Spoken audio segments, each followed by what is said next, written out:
Hello and welcome to my channel. My name is Lynn and today I'm going to be coloring the candy cane gnome from Connie Fong. This is a digi, but I love her stamps, I love her digis. All the images are just so adorable, fun, and easy to color as well.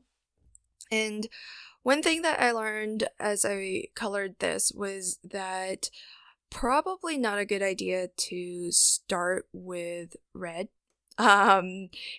Especially if you have light colors going on next to it, because red does have a tendency to bleed sometimes, especially if you are going to be coloring something next to it that is light and has a lot of blending solution. So for example, with that candy cane, I'm going to actually go back in and color in some of the shadow area with a very light gray, just to make the white area not look so flat, since we added all of that depth and dimension to the red area.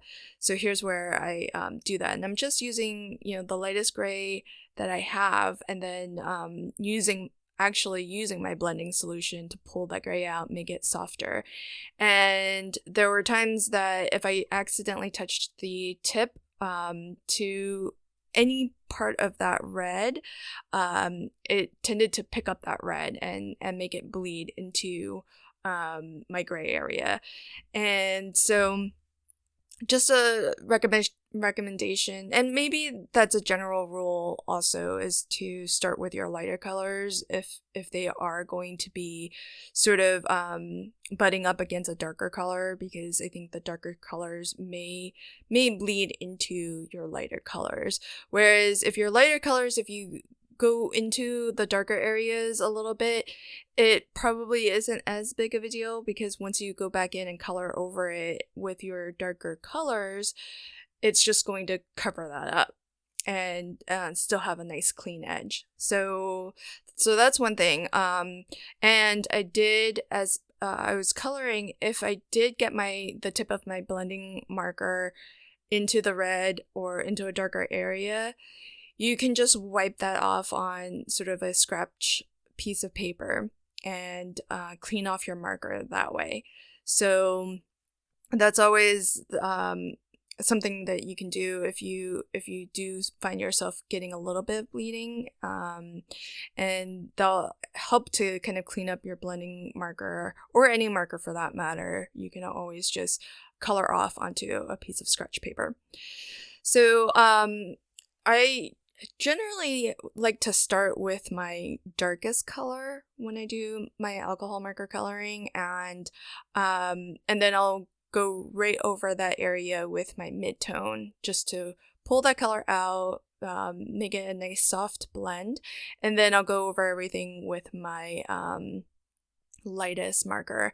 And if that has a tendency to make everything too light, then I'll go back in again a second time with my darkest marker, and if I get too harsh of a line, then I'll again blend with my mid-tone. So there are times where in some areas or sections I'll actually end up coloring that same area maybe 2 times, but that's always an option if you're looking to get that sort of depth. And I find that if you have a lot of contrast between your shadow area and your highlight area, then it sometimes looks a little bit more interesting that way, and definitely a lot less flat. So don't be afraid to go over the same area multiple times.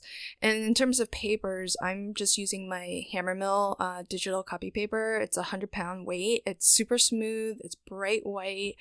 I think this works just as well, if not better, than Nina, which I know is very popular for alcohol marker work. But with the Hammermill, it's a lot less expensive, I find, and it also foils really, really well through my laminator too. So it's serving multiple functions there. And don't be alarmed if you see that bit of red on my finger. That's marker. That's not blood or anything. So I'm a messy colorist. I often color parts of my hand a lot. So this card is going to be pretty simple. Now, this piece of vellum, I'm not exactly sure where it's from. I just found this piece of sort of candy cane striped vellum with the red foil in my little scrap stash. And I thought it'd be perfect because our little gnome has his little candy cane as well. And I'm actually going to keep the front of this card really, really simple. I don't even put a sentiment on the front here because I just think the gnome is so cute and I think he can stand on his own. And what I'm using to adhere him, because I don't want this card to be super dimensional either, is just some 1/2-inch glue dots. And this is a sentiment that I did foil, and again I used the Hammermill digital copy paper, or cardstock really, because it's 100-pound cover weight. And so I put the sentiment on the inside, and then here I have just my homemade sparkle pen, kind of like an equivalent to Wink of Stella. And again, be careful. I don't know if it's because of this is my homemade solution that I've made, but it was picking up a little bit of the red. And again, just to clean it off, I just wiped it onto my little blue shop towel here. And then I got a lot more careful where I was only putting it on the red and only trying to fill in the white, as opposed to just brushing between the red and white, which could have caused some streaking. But that makes it just kind of glisten, and it really does look like a candy cane. I think the finish on that ends up being really fantastic. The camera really doesn't do it justice.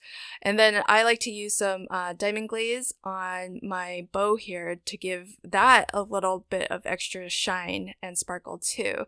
So you'll see in a bit, once both of those parts dry, how nice of a finish it has. And I wanted to add some Nuvo drops. I wasn't exactly sure what color to go with, so I made myself a few here on this kind of paper release liner. So I've got some dream drops in I don't know the exact color, and then I've got some glitter drops in white, and then 2 different shades of green, like a darker shade and then a lighter shade. And I think this lighter one actually matches the bow and the little outfit that the gnome is wearing better, so I decided to go with that.